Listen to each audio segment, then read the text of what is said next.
mystères. Mythes et mystères, une émission d'occultisme, de mysticisme et des sciences ésotériques sur Fréquence 2. Mythes et mystères avec Juliette Anzian. Alors, prophète Dali Claude, vous êtes prophète d'une église ou bien simplement prophète? Parce qu'aujourd'hui, on commence à faire la différence. Il y a des prophètes qui gèrent des églises, il y a des prophètes qui n'ont pas d'église, qui simplement prophétisent, qui disent ce qui va arriver. Vous vous situez dans quelle vanne? Oui, par la grâce de Dieu, avant que je n'exerce aujourd'hui dans le prophétisme, j'ai été pasteur pendant 13 ans, où j'ai été pasteur dans une église de la place pendant 13 ans. Mais bien avant que, quelque temps avant que le Seigneur me donne ses messages de prophétie, il m'a donc fait retirer pendant 2 à 3 ans. Oui. Et depuis lors, je reçois les révélations pour les communiquer à toute la Côte d'Ivoire. Et je n'ai pas d'église, sauf depuis quelque temps, j'ai une cellule où je prie à la maison. À la maison. Voilà. Et aujourd'hui, ça fait quand même 3 ans, si mes souvenirs sont bons, que vous êtes passé à la radio pour vraiment dire des choses graves. Et vous m'avez dit, pendant qu'on parlait cette émission, quand je vous ai vu, Juliette, le temps est arrivé pour que je parle. Pourquoi d'abord avoir mis tout ce temps avant de réagir, de venir encore dire des choses qui vont certainement qui vont nous faire peur? Oui, pour mémoire, il faut dire que ce fut le 17 février 2005 que j'étais venu ici pour la première fois. Et c'est ce que vous aviez entendu. Maintenant, depuis lors, le Seigneur, pendant 2 ans, presque 2 ans maintenant que je ne parle plus dans les rues, il m'a demandé de me taire et maintenant il m'a dit de revenir parce que le temps est presque arrivé pour que le jugement... Est presque ou est arrivé? Est arrivé. Le temps est arrivé. Le temps est arrivé. Pour tout ce que vous avez dit là? Oui, le temps est arrivé pour que... Et ça va se faire vraiment? Oui, ça va se faire vraiment. D'accord, donc notre thème aujourd'hui, c'est la solution à la crise ivoirienne à la lumière des révélations de Jésus. Qu'est-ce que ça veut dire d'abord? Ben, ça veut dire que par rapport à cette crise ivoirienne, Dieu qui est Dieu a son mot à dire. Et c'est à la lumière des révélations, des prophéties, des visions qu'il nous a données qu'il a donc jeté les bases des solutions aux problèmes de cette crise ivoirienne. Oui, alors des pasteurs sont passés à la radio, à la télévision, partout, dans les églises aussi, même des imams, des hommes de Dieu, je veux dire tout court. Il y a eu des intellectuels qui sont intervenus, des hommes de la société civile, des artistes et des hommes de Dieu. Et aujourd'hui, même les politiciens. Et aujourd'hui, on a l'impression qu'on tâtonne, on n'avance pas. Qu'est-ce qui se passe? Selon vous, quelle est la voix de Dieu? Qu'est-ce que Dieu veut nous dire? Dieu, il est merveilleux, il est souverain et il ne fait rien au hasard. Nous voudrions dire de tout go aux uns et aux autres que le Dieu qui a créé les cieux et la terre ne fait jamais rien au hasard. Au temps de Noé, il a envoyé Noé et il lui a donné une mission, celle de construire l'arche. Pour ce qui concerne le cas de la Côte d'Ivoire, bien de prophètes ont parlé, mais nous savons de quoi nous parlons. Et ce que vous entendez, c'est ce qui s'accomplira à la lettre pour la Côte d'Ivoire. Et qu'est-ce qui va se passer? Ce qui va se passer, c'est que des choses à la fois glorieuses, je pourrais donc dire hyper glorieuses, mais qui seront précédées par des événements hyper dramatiques, attendent la Côte d'Ivoire. Mais de quoi s'agit-il? C'est que la Côte d'Ivoire fait l'objet du choix de l'Éternel pour diriger le plus grand réveil jamais connu, un réveil sans précédent dans l'histoire de l'humanité. Un réveil spirituel? Oui, je voudrais parler de réveil spirituel. Maintenant, on pourrait se demander qu'est-ce que c'est que le réveil. Le réveil, c'est quand Dieu lui-même prend le contrôle de toutes choses à main dans la vie d'un homme ou d'une nation, détruisant avec force tout ce qui est du pouvoir de l'ennemi en vue d'établir son règne sans partage, et ce, dans tous les domaines. Mais quand on parle de réveil, outre ce que vous venez d'entendre, c'est aussi les miracles en masse, les guérisons en masse, les conversions en masse. Mais nous voudrions dire aux uns aux autres que l'humanité est presque à son terme et Dieu est en train de préparer son église. Ceux qui le craignent réellement et véritablement pour l'enlèvement. Donc il faut une évangélisation tout azimut dont la Côte d'Ivoire sera le porte-flambeau pour engranger suffisamment de personnes pour préparer l'enlèvement. Vous avez bien entendu l'enlèvement, parce que Dieu ne cache rien du tout. L'enlèvement. Oui. On va en parler tout à l'heure. Pourquoi, c'est la question que je pose à la plupart de mes invités, pourquoi le choix de la Côte d'Ivoire? Je ne sais pas encore bien perçu en fait ce choix-là. Pourquoi le choix de la Côte d'Ivoire? Comme je l'avais dit il y a quelques années de cela, à vous Juliette Anzia et aussi à toute la Côte d'Ivoire, le choix de Dieu ne souffre d'aucune pression. Il fait le choix simplement parce qu'il choisit. Mais nous pourrions expliquer de manière plus agrandie pour dire que Israël avait été choisi en son temps pour diriger les nations et faire connaître la parole de Dieu aux nations. Mais lorsque Jésus-Christ est venu, qu'il a été tué, voici bientôt 2000 ans, et l'évangile s'est ouvert aux nations. Alors donc Dieu se choisit une nation dans les nations, notamment la Côte d'Ivoire, pour éclairer les nations en vue de préparer l'enlèvement. Maintenant, dans le choix de la Côte d'Ivoire, on parle de nettoyage. Il y a quelque chose, avant de vous parler de ce nettoyage, prophète, les hommes en général pensent que quand ça vient de Dieu, c'est parfait, c'est bon, il n'y a pas de mort, il n'y a pas de souffrance, il n'y a pas de problème. Alors, quand vous dites, on parle de nettoyage, le choix de Dieu pour la Côte d'Ivoire, mais dans ce choix-là, il faut d'abord nettoyer. Quand vous parlez de nettoyage, vous parlez de quoi? Qu'est-ce qu'on peut entendre par nettoyage? C'est une très bonne question et nous voudrions parler le plus simplement possible, oui, le plus clairement possible pour que les uns les autres comprennent. Oui, il y aura un nettoyage. On a coutume de penser au balayage et autres, mais cette fois-ci, le nettoyage qui sera utilisé, c'est la guerre. La guerre. La guerre même. Ça va se passer encore? 2RE. Ce sera une terrible guerre. C'est par la guerre que Dieu va opérer le nettoyage, parce qu'il ne viendra pas pour pouvoir mettre dans son rang ceux qui ne voudront pas se soumettre à la Seigneurie de Christ. Okay. Et comme il y a beaucoup qui ne voudront pas se soumettre à l'Éternel, ils mourront. Peut-être par la suite, nous allons donc parler des personnes que le Seigneur va utiliser pour faire ce nettoyage. Oui. Mais comme le dirait Jean Anouilh, pour le livre La guerre de Troie, nous dirons, pour la guerre de la Côte d'Ivoire, elle aura bel et bien lieu. Et elle sera terrible. Mais je vous ai demandé, les gens ils disent souvent, ah non, Dieu va faire, ça va aller, il n'y aura pas de guerre, Dieu va tout faire pour qu'on ne meure pas.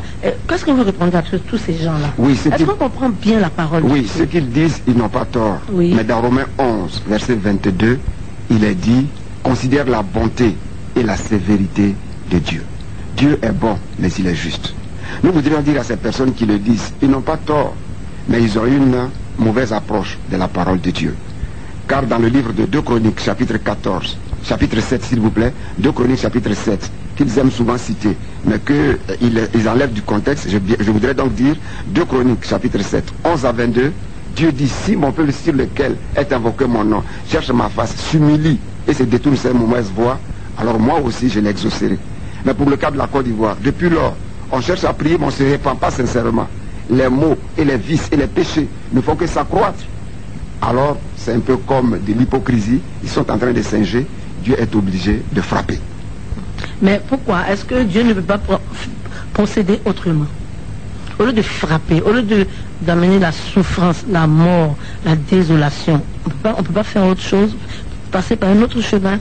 Oui, le problème des hommes, et particulièrement celui de la Côte d'Ivoire, c'est que les gens veulent que Dieu se soumette à leur volonté, mais ils ne veulent pas se soumettre à la volonté de Dieu. Quel est l'enfant qui ne voudrait pas accepter la correction de son papa et qui voudrait que son papa accepte ses caprices? Il doit s'aligner. Auquel cas, le papa va le châtier, va le corriger. C'est le cas de Dieu. Il est appelé aussi un bon Dieu, mais il est aussi appelé l'Éternel des armées. Et quiconque parle de l'Éternel des armées parle à la fois des armes, des stratégies de guerre, mais parle aussi en même temps aussi de victoires et de défaites vis-à-vis de quiconque va s'opposer à l'Éternel. Donc les gens, s'ils se soumettaient tant soit peu à la volonté de Dieu, Dieu n'utiliserait pas les moyens forts. Dans le livre de 1 Samuel chapitre 15, verset 22, il est écrit, l'obéissance vaut mieux que les sacrifices. Mais dès lors qu'on ne veut pas obéir à Dieu, Dieu est obligé de monter sur ses grands chevaux pour frapper. Ce sera le cas de la Côte d'Ivoire. D'accord. Il y en a aussi qui disent qu'on va prier, on va jeûner et ça va passer. Pour le cas de la Côte d'Ivoire, la période de jeûne et de prière est passée. Ah oui. Parce que quoi qu'on fasse, monter, descendre, je le dis aisément, à la limite de la présomption, de l'orgueil et de la fierté, car nous sommes sûrs de ce dont nous parlons, monter, descendre, cette crise se terminera par une terrible guerre. Elle sera plus forte que la guerre du Rwanda. Dieu m'a dit ceci. Ah oui? Dieu m'a dit ceci, qu'il va ouvrir une fenêtre de l'Apocalypse sur la Côte d'Ivoire. La guerre qui va se passer ici, c'est une guerre qui, du point de vue rendement macabre, sera plus lugubre et sera plus mauvais que celui de la Première et de la Deuxième Guerre mondiale, en comptant sur le domaine statistique. Parce que la Première Guerre mondiale, ça a duré 4 ans, la Deuxième, ça a duré 5 ans, et ça fait des millions de morts. On a supposé pour la Côte d'Ivoire, si la guerre a lieu en 1 semaine ou en 2 semaines, et qu'on va trouver au moins 5 à 11 millions de morts, comprenez très bien que ça sera plus macabre et plus meurtrier que la Première et la Deuxième Guerre mondiale. Vous dites des choses très très graves, ça fait peur. Ben, c'est grave. Oui, Juliette Ancien et toute la Côte d'Ivoire qui m'écoutait, ça fait peur, mais à la lettre, c'est ce qui va se passer. Car Dieu ne ment pas. Qu'est-ce qu'on a fait de si mal? Oui. Ça fait peur. Ben, c'est grave. Oui, Juliette Ancien et toute la Côte d'Ivoire qui m'écoutait, ça fait peur, mais à la lettre, c'est ce qui va se passer. Car Dieu ne ment pas. Qu'est-ce qu'on a fait de si mal? Oui, les Ivoiriens ne veulent pas se repentir, ils ne veulent pas laisser le péché. Mais pire, je pourrais dire mieux, c'est que la Côte d'Ivoire a été choisie. Et lorsque on veut faire un champ de café ou de cacao, la nuit sur sa couche, on réfléchit à son patrimoine forestier, et la partie qu'on a choisie, les arbres ne seront pas debout là-bas. Les arbres vont tomber parce qu'on veut planter le café ou le cacao. Comme Dieu a choisi la Côte d'Ivoire, il va faire tomber les arbres pour nettoyer, balayer et s'aimer. Car on ne peut pas mettre de la nourriture dans une assiette sale. Donc il va nettoyer d'abord avant d'accorder cette hyper grande bénédiction à la Côte d'Ivoire. Oui, mais si, justement, par rapport à la grande bénédiction que la Côte d'Ivoire aura, si tout le monde meurt, qui va bénéficier, qui va en profiter? Ben, tout le monde ne mourra pas, comme je ne cesse de le dire. En Israël, quand de telles choses sont continuellement passées, il y a toujours un petit reste. Et le reste de ceux qui croient effectivement en Jésus-Christ. Donc ceux qui vont se confesser, se repentir et donner leur vie à Jésus-Christ, à savoir demander pardon à Dieu et se convertir à Jésus. Je dis bien à Jésus-Christ, c'est ceux-là qui seront préservés. Qu'ils soient peu ou pas, peu importe, seulement que Dieu regarde à ceux qui se seront soumis à lui.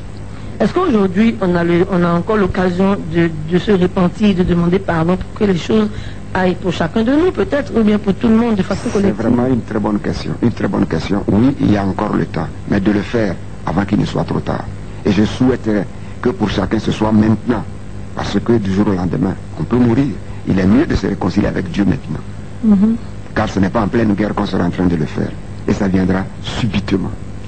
Ça viendra subitement et ça sera très fort. Ça va embraser tout le pays. Aucun mètre carré de la Côte d'Ivoire ne va échapper. Campements, hameaux, villes et villages, quartiers, maisons, sera systématiquement pris. Et qu'est-ce qui va provoquer? Qui va faire ça? C'est vrai qu'on dit c'est Dieu, mais Dieu ne descend pas pour le faire. Qui sont ceux qui vont... enfin, est-ce qu'on peut savoir? Pas de problème. Selon les révélations et les prophéties que nous avons reçues, nous mettons n'importe qui au défi quant à l'accomplissement de ces prophéties. C'est ce qui va se passer. Dieu m'a dit, et ce n'est pas une seule fois, c'est plusieurs fois, qu'il a mandaté la France. La France? Il a mandaté la France. Oui. Pour que la France accomplisse le jugement sur la Côte d'Ivoire. Pourquoi la France? Pourquoi la France? Bon, c'est ton choix, c'est tout. Voilà. De la même manière qu'il a choisi en son temps Babylone de Nebuchadnezzar pour châtier Israël impénitent, c'est de la même façon qu'il a choisi la France pour châtier la Côte d'Ivoire. Et quiconque s'opposera à la France sera en train de s'opposer à Dieu, parce que la France fera office de verge de l'Éternel. Quand vous parlez de quiconque s'opposera à la France, si par exemple aujourd'hui, comme on a déjà vu en 2004, ou c'est ça, c'est 2004, par exemple, l'association des patriotes qui vont s'opposer, par exemple, parce que pour eux, leur pays est en train d'être pris, est-ce que c'est de ça que vous parlez? Oui, en novembre 2004, avec précision, avec ce qui s'est passé à l'hôtel Ivoire, sans compter les frappes ciblées sur Bouaké et autres, et Korogo, la riposte française a été fatale. À si peu de temps, les aéronefs ivoiriens ont disparu. C'était déjà un signal très fort pour dire que la France a mandat divin pour accomplir le châtiment sur la Côte d'Ivoire. On ne doit même pas s'opposer, on ne doit pas agir, réagir. Si la Côte d'Ivoire utilise les moyens militaires pour pouvoir résoudre le problème de la crise en s'attaquant aux Français, ils seront vaincus. Ah oui. Oui, ils seront vaincus. Vous dites aussi que justement c'est cette crise a des causes essentiellement spirituelles et non politiques. Oui, cette crise a des causes essentiellement spirituelles. Expliquez-vous. Je m'explique. Les hommes de Dieu, de la génération finissante, à savoir ces grands hommes de Dieu, qui sont donc dans ce pays, qui portent le nom de serviteurs de Dieu, mais en réalité, qui ont pactisé avec le diable. Et ce n'est donc pas étonnant qu'en son temps, Béhanzin ait parlé de certaines personnes qui sont venues le voir. J'affirme de manière péremptoire que c'est vrai, selon ce que Dieu m'a dit. Et je peux, mais je m'en garde, de citer le nom de certains grands hommes, ou de soi-disant grands hommes de Dieu de ce pays, qui ont pactisé avec le diable. Je les connais. Dieu ne cesse de me les montrer. Aujourd'hui, vous dites que Béhanzin a eu raison. Béhanzin a eu raison. D'accord, on continue. Car les hommes de Dieu ont pactisé avec le diable.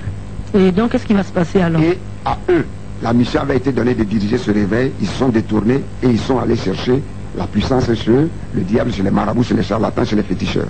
C'est fort de cela que Dieu a bien voulu faire descendre sa colère sur le pays. Donc la raison fondamentale, elle est avant tout et foncièrement spirituelle avant d'être politique.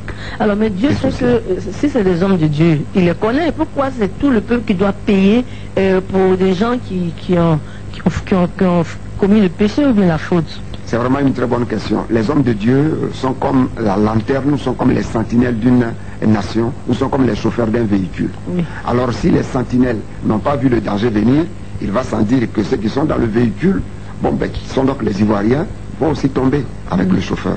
C'est le cas. Je reviens maintenant à la question, vous avez parlé de la France. J'ai envie de dire, mais vous avez accusé la France. Elle-même peut porter plainte contre vous pour dire que vous l'avez accusé de voter, vouloir faire du mal à la Côte d'Ivoire. Ce que je veux savoir, comment elle va procéder? Quant à ce qui est d'accuser la France et qu'elle pourrait porter plainte, je suis responsable de ce que je déclare, car je parle de la part de l'Éternel. Et si la France n'a pas été créée par Dieu, c'est alors qu'en voulant s'opposer à ce qui vient d'être dit, elle verra qui a mis l'eau dans le coco. Car si elle veut dénier cela, elle verra par la suite qu'elle sera obligée, qu'elle veuille oui ou non, d'agir conformément à la volonté de l'Éternel. Comment ça va se passer? Donc comment ça va se passer? Oui. Certainement que la Côte d'Ivoire voudrait peut-être engager la guerre en voulant donc avoir une autonomie, n'est-ce pas, de son pays, se libérer totalement. Mais donc si elle le faisait, la France va intervenir de manière frontale avec son armement. Ça sera une guerre totale. Elle sera à la fois navale, terrestre et aérienne. Ah bon, avec, je sais pas moi, les bombes et tout ça? Avec les bombes. Vous savez que la France est une superpuissance. Elle va pas aller de main morte. Selon les prophéties, les visions, les révélations que nous avons eues, nous avons vu l'aviation française agir, les chars d'assaut agir. Nous avons vu aussi, n'est-ce pas, les bateaux de guerre agir. Et la France, aujourd'hui, ne peut pas dire qu'elle ne pourra pas faire cela. C'est une vision et elle s'accomplira. Car Dieu, selon le livre de Nombre 23, verset 19, n'est pas un homme pour mentir, ni un fils de l'homme pour mentir. Tout cela, parce que la Côte d'Ivoire ne veut pas se repentir. Elle marche dans l'orgueil et elle gît dans une corruption sans nom. Dieu va frapper. Et cela, jusqu'à du planton, jusqu'au sommet de l'État. Dieu va frapper. Je parle de la part de l'Éternel. Ce que les uns et les autres doivent savoir, c'est que lorsque Dieu établit un serviteur de Dieu, le serviteur de Dieu est établi sur tous ceux qui l'entendent. Je fais mon travail et je suis conscient de ce que je suis en train de dire et j'endosse l'entière responsabilité parce que Dieu m'envoie pour avertir toute la nation ivoirienne afin de se repentir pour ne pas qu'elle périsse. Mais si elle ne se repent pas et elle veut marcher dans son orgueil et aller selon sa propre volonté et régler cette crise, la Côte d'Ivoire et ceux qui voudront donc pas se soumettre passeront. Ils mourront physiquement mais également aussi éternellement pour passer leur éternité en enfer. D'accord, donc la France va... en fait, moi je veux encore savoir, hein, c'est vrai, vous dites que si on ne se soumet pas, par rapport à la spiritualité bien sûr, si on ne se soumet pas à Dieu, Dieu va frapper et sévèrement et de façon sanglante. Je ne sais pas, c'est nous qui allons aller frapper, taper la France au point de la provoquer pour pouvoir nous tuer, ou bien ça va se passer comment? Je ne saurais dire exactement comment ça va se passer. Je ne fais que dire ce que Dieu m'a dit. Oui. Certainement que peut-être la Côte d'Ivoire voudra donc se libérer comme je l'ai dit tout à l'heure et alors la France va riposter. Mais là, Dieu ne me l'a pas dit, donc je ne peux pas inventer. Mais ce que je sais, c'est que de manière frontale, il y aura une guerre entre la Côte d'Ivoire et la France qui d'ailleurs va travailler sous le couvert de l'ONU. L'ONU? Oui, va travailler sous le coup. Donc avec la caution de l'ONU, la France va nous frapper. Va frapper. Ah oui. Avec la force licorne, comme vous le savez. Ceux qui sont là encore là. Oui. Mais dans un premier temps, la France va avoir la victoire et va positionner les rebelles.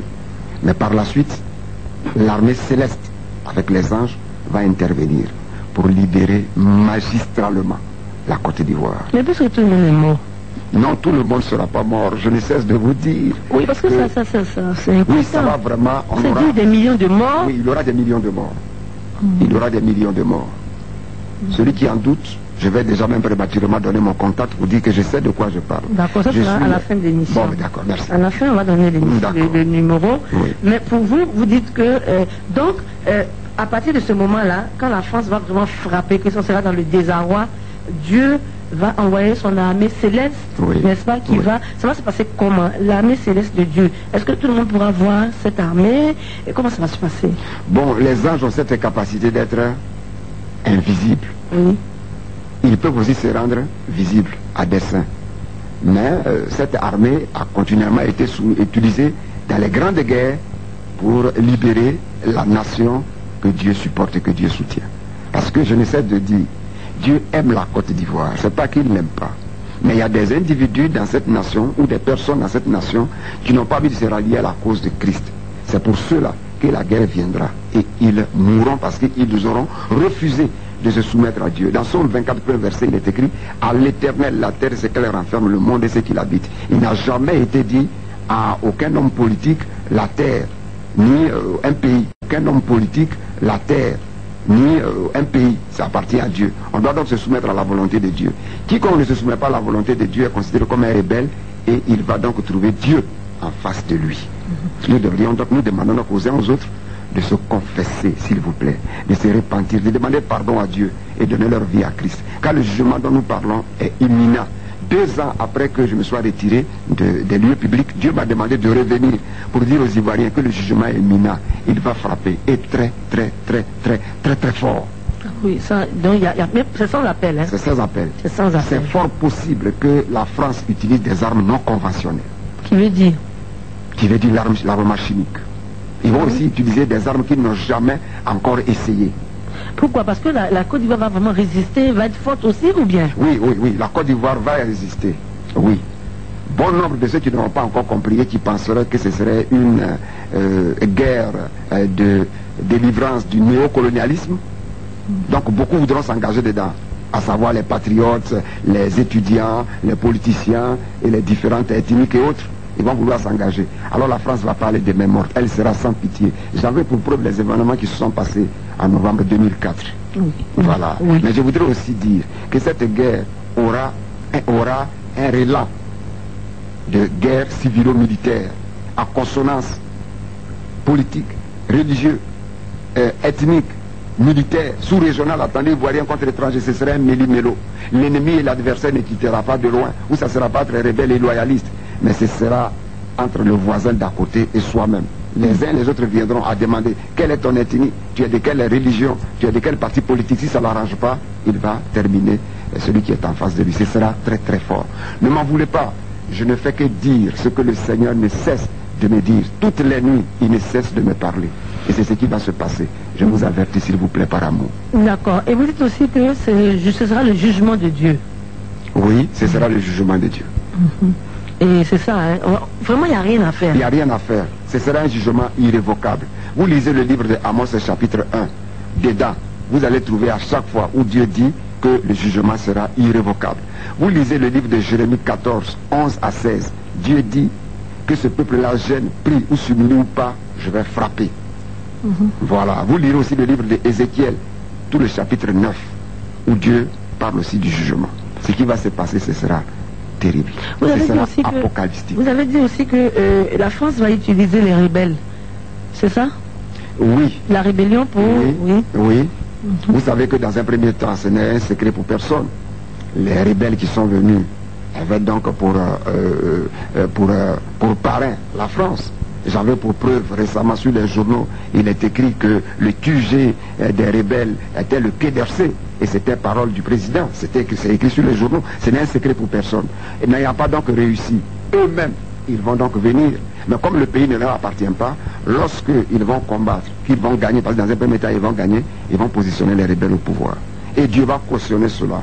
Parce que les rebelles viendront avec une telle colère et une telle haine que sans pitié, ils vont aller tuer tous ceux qui ne voudront pas se soumettre à la seigneurie de Jésus-Christ.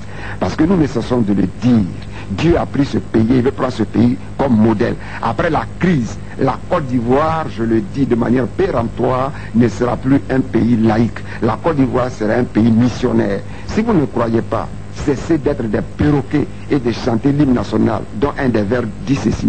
Notre devoir sera d'être un modèle, non pas de corruption, ni de Mapuka Serré, mais un modèle de l'espérance promise à l'humanité. Qu'est-ce à dire? L'avenir de la Côte d'Ivoire est hyper glorieux.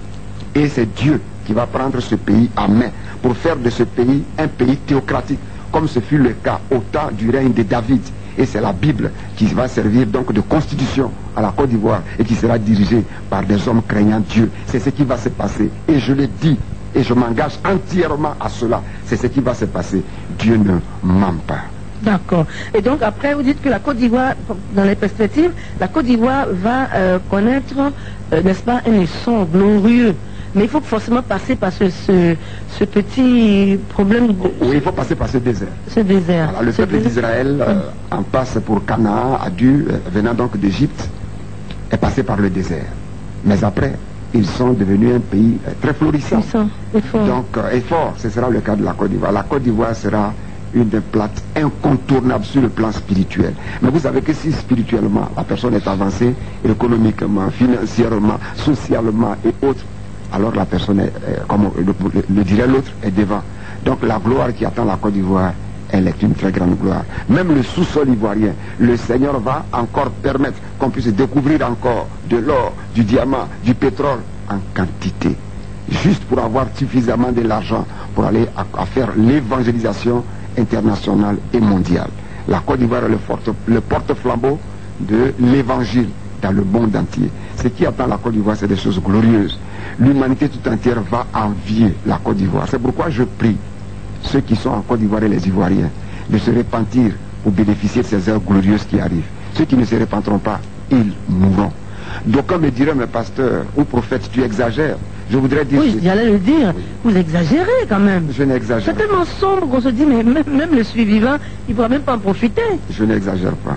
Et comme je n'ai cessé de le dire, s'il n'y a pas eu assez de morts, ça fera au moins 5 millions de morts, voire 11 millions de morts. Mais nous sommes combien? Je n'exagère pas. Ah oui? Voici ce que la Bible dit dans Matthieu 24, verset 6. Jésus a dit, voici les signes qui annonceront mon retour. Oui. Premier signe, c'est la guerre, c'est pas la paix. Donc ces fossoyeurs de l'évangile, soi-disant serviteurs de Dieu, prophètes, pasteurs et autres, qu'ils cessent d'amuser la galerie, qu'ils annoncent le retour de Christ, qui marche avec le fait d'annoncer les cataclysmes, les guerres et autres. Oui. Jésus a dit dans le livre de Matthieu 24, 37 à 44, que ce qui arriva du temps de Noé arrivera de même à l'avènement du Fils de l'homme. Quand dans les jours qui précédaient le déluge, les gens mangeaient, buvaient, se mariaient leurs filles, et ils ne se doutèrent de rien, jusqu'à ce que le déluge vint et les emporta tous. Je voudrais dire aux uns aux autres, les démographes disent qu'au temps de Noé, il devrait avoir environ 1 milliard de personnes. S'il vous plaît, tout le milliard est mort. C'est seulement 8 personnes qui ont été sauvées. Noé, sa femme et ses 6 enfants. 8 personnes. Vous parlez aussi du peuple juif. Vous prenez toujours l'exemple du peuple juif qui a traversé, n'est-ce pas, pour arriver à Canaan, qui a traversé le désert et tout. Et alors que là-bas, les écrits saints disent que ça a duré 40 ans ou 400 ans, je ne sais plus combien. Oui, 40 ans, ils ont fait 40 ans dans le désert. 40 ans dans le désert. Est-ce que c'est ce que nous on va faire? On va faire 40 ans aussi? Oh, la raison qui a fait qu'ils ont duré 40 ans dans le désert, c'était leur incrédulité. Oui. Non, nous, on ne durera pas 40 ans dans le désert, ça ne va pas durer. Ça va pas durer. Non, le désert ne va pas durer. Cette crise aussi ne va pas durer? Cette crise ne va pas durer, ça sera une guerre éclair. Éclair. Quand vous dites éclair, comment vous l'assimilez à combien de temps, par exemple? Exemple. Dieu ne m'a pas dit le temps, et donc le temps lui appartient selon Daniel 2, 19 à 22. Mais quand vous dites déjà éclair, c'est quelque chose qui est rapide. Bon, ce sera rapide, mais je ne peux pas dire à combien de semaines ou à combien de mois. D'accord. Maintenant, les perspectives. Vous dites que ça sera un moment glorieux après tout ça. Oui. Dites-nous un peu ces perspectives-là. Comment ça va se faire? Vous avez parlé du pétrole. Le sous-sol sera très riche. Et il y aura beaucoup d'argent. Oui. La Côte d'Ivoire sera enviée. Oui. Essayez de nous dire. Voilà, une reconstruction aussi très moderne. La Côte d'Ivoire aussi ce sera une plaque tournante des choses spirituelles, ce sera comme aussi un lieu de pèlerinage. Dieu va susciter des grands hommes de Dieu, qu'il a appelés les paracommandos spirituels suicides, qui vont aller de par le monde entier pour annoncer l'évangile de Dieu. Ces personnes seront dotées et nanties d'une onction jamais expérimentée. Ce que Moïse a eu à faire, ce que Paul a eu à faire, ce que des éminents serviteurs de Dieu ont eu à faire, ce que le Seigneur va utiliser très bientôt à partir de la Côte d'Ivoire, ça va dépasser pour ces personnes. Ce sera quand même des Ivoiriens. Ce sera quand même des Ivoiriens. D'accord. Et je vais citer un verset sur le livre de Jean chapitre 14 verset 12 où Jésus a dit, en vérité, celui qui croit en moi fera les mêmes choses que moi et plus que moi, car je m'en vais au Père. En réalité, nous tendons vers la fin des temps et l'enlèvement n'est pas pour loin. C'est quoi l'enlèvement? L'enlèvement, c'est Christ qui est l'époux de l'Église, donc des vrais croyants qui, selon la Bible, vers la fin des temps, viendra pour enlever, comme ce fut le cas au temps du déluge. Avant le déluge, Dieu a pris ceux qui avaient cru en lui. Donc avant qu'il y ait ce que la Bible appelle, selon Apocalypse chapitre 17 verset 17, la guerre de l'Armageddon, si vous voulez la dernière guerre mondiale, on pourrait dire la troisième dernière guerre mondiale, avant cela, alors Dieu va venir enlever son Église. Et l'Église est composée des vrais croyants qui ont donné leur vie à Jésus-Christ et non pas des murs ni des dénominations. Ça, à vous écouter, on a l'impression que beaucoup de gens ont déçu, surtout vous êtes un homme de Dieu, beaucoup d'hommes de Dieu, comme vous dites, ceux qui étaient chargés de propager la lanterne, ont dévié, ont déçu, qu'est-ce que vous voulez dire? Oui, mais ce n'est pas un secret pour personne. Pour personne. Voilà pourquoi. Rien qu'à écouter leur prêche, ils mettent l'accent sur la prospérité. Tu vas voyager, tu vas prospérer, tu vas te marier, tu vas faire ceci, tu vas faire cela. Et ils parlent aussi de paix. Mais tout ça c'est faux. La Bible déclare que les choses, selon le livre de 2 Timothée chapitre 3 partie 1 verset, iront de mal en pire jusqu'à ce que le Seigneur revienne. Qu'ils aient le courage de prêcher l'évangile pur qui dit de donner sa vie à Christ, on sera sauvé, et d'annoncer le retour de Christ. Mais comme ils veulent pactiser avec les politiciens, comme ils veulent plaire à leur joie et pour, n'est-ce pas, prendre de leur argent, ils ne peuvent pas annoncer l'évangile pur. Nous voudrions dire aux uns aux autres que ce que Dieu m'a dit, l'église ici en Côte d'Ivoire et partout dans le monde est à 95% apostate. Donc sur 100 chrétiens, on peut trouver 3, 4, voire 5. Donc, ce sont de vrais chrétiens. Des vrais chrétiens. Oui. Il n'y en a pas beaucoup. Il n'y en a pas beaucoup. Vous avez dit aussi il y a 2 ou 3 ans, comme je t'ai dit quand on vous a reçu, que vous avez dit, Juliette, il faut photographier le plateau. Il faut filmer les immeubles parce qu'il n'en aura plus. Vous vous affirmez encore ce que vous aviez dit il y a 3 ou 4 ans? Je le réitère de Togo. L'aviation française, je le dis une fois de plus. Je le répète encore une seconde fois. Je mets n'importe qui au défi de cette révélation. Elle va s'accomplir. Pas que je souhaite le mal à la Côte d'Ivoire, mais puisque les Ivoiriens ne veulent pas se repentir. Donc l'aviation française va travailler et elle va détruire systématiquement le plateau. Mais ils vont nous rendre service parce qu'après on va exploiter le pétrole. Ah oui? Ah oui, on va exploiter le pétrole et on aura une autre capitale bien construite. Et bon, c'est peut-être la dernière question. Vous avez dit aussi qu'après tout ceci, Dieu va faire venir son armée céleste et elle va bombarder aussi, si c'est bombarder, en tout cas vaincre la France qui va devenir notre David contre Goliath. C'est bien ça? Oui, c'est ça. Est-ce que vous pouvez réitérer ce que vous avez dit? Pas de problème. C'est ce qui devrait nous réjouir et nous amener à nous repentir parce que Dieu nous aime et il envoie l'armée céleste pour nous défendre.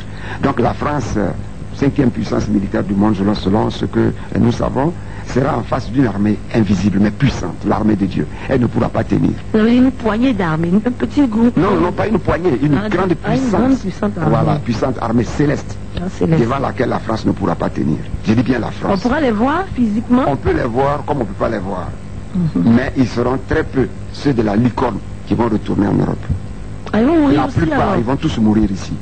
C'est du jamais vu. Et c'est là l'humanité tout entière va dire, mais un pays qui a déjà été défait militairement par une grande puissance, comment se fait-il qu'elle ressurgit pour pouvoir vaincre cette puissance? Et la gloire, selon le livre de Ésaïe chapitre 42, verset 8, reviendra, non pas à la Côte d'Ivoire, non à aucun individu, ni à aucun général d'armée qui soit un stratège fin, mais ça reviendra au seul général d'armée qui est Dieu, Jésus-Christ, le roi de gloire, le Seigneur des seigneurs, le prince de la paix, l'alpha et l'oméga, le premier, le dernier, celui qui était, qui est et qui vient, car c'est à lui qu'appartiennent toutes choses, et c'est pour lui que sont toutes choses. D'accord. Prophète Dali Claude, avant de donner votre contact, est-ce que quand même il y a des recommandations? J'espère que vous allez pouvoir nous faire. Oui, j'ai un profond amour pour mon pays. Et c'est pourquoi la recommandation que je voudrais faire à chacun d'entre nous, qu'on soit ivoirien ou pas, mais pour peu qu'on soit sur la terre de Burni, c'est de demander aux uns aux autres de se confesser, de se repentir, de demander pardon à Dieu pour leurs péchés et donner leur vie à Jésus-Christ, non pas une religion. Ils seront épargnés. Voici la recommandation que je voudrais faire. Et cela concerne aussi bien celui qui est au bas rang de la société jusqu'à ceux qui sont en haut de en haut. Et je le dis aussi à même ceux qui portent le titre de pasteur, de prophète, de chrétien, qui n'ont qu'à faire un examen de conscience. Car la Bible déclare dans le livre de 1 Pierre chapitre 4 verset 17 que le jugement, oui, allons doucement, le jugement commencera par la maison de Dieu. Je voudrais dire à cet effet que bien des églises qui ont été construites à coups de milliards seront littéralement bombardés par l'aviation française. Ah oui. Je demande aux uns aux autres de se confesser, de se repentir, de demander pardon à Dieu et de donner leur vie à Jésus-Christ. Car l'avenir qui attend la Côte d'Ivoire est un avenir hyper glorieux. Ce que Dieu ne cesse de me faire voir, et même pendant que je suis en train de parler, et ce que je vois actuellement, c'est merveilleux et c'est glorieux. Mais il faut passer par le tunnel de feu d'abord. Il faut passer par le feu, ça sera terrible. Jamais guerre n'aura été aussi meurtrière que celle qui va se passer ici en Côte d'Ivoire. Et elle aura bel et bien lieu. Merci prophète Dali Claude, vous êtes prophète et vous dites que vous n'avez aucune église, vous priez simplement en cellule et vous êtes ivoirien. Oui. Ivoirien de père et de mère. Oui, je suis ivoirien, je suis Bété. Bété Ah, de Gagnois. Bété de Gagnois. Oui. Ah d'accord. Voilà. On va prendre votre contact, vous répondez à quel numéro? Voilà, mon contact, mais avant cela je voudrais dire que je suis marié, père de 6 enfants et j'ai des enfants qui sont supérieurs, donc je suis responsable de ce que je dis. D'accord. Alors mon contact c'est 05 63 87 92. Moi je vais reprendre pour vous. 05 63 87 92. Merci beaucoup. Merci. Il a dit, mesdames et messieurs, il a dit, il est responsable, il est père de famille, il est marié, il parle au nom de Dieu et il prend toutes ses responsabilités parce que c'est Dieu qui l'a mandaté pour nous livrer ce message terrible, je l'avoue. Merci beaucoup. Merci, que Dieu vous bénisse. Amen.